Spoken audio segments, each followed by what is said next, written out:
In this video, I'm going to show you how to print checks in QuickBooks Online. So to do this, first you have to mark checks to be printed. So you want to go to Create, and whenever you're creating your checks here under Vendors, you always have to basically, of course, create your check. And then here, where it says to print, you want to select Print Later, okay? So make sure this is checked with a green check mark, and then you can put whatever you want in here and click on Save and Close. Now, whenever you do this, then you want to go to the Print menu, so Create, and then Print Checks.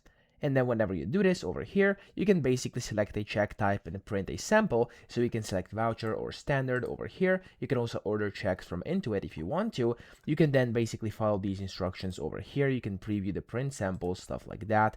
And then of course here it's going to say if the fields are lined up properly, you simply have to click on yes, I'm finished with the setup, or no, I can continue over here. And then basically you'll be able to set up the PDF reader and adjust alignment. This is going to depend on your printer, and then you'll just be able to print your checks. So that's how to do this. I hope this video helped you out. If it did, please subscribe to the channel and help me out as well.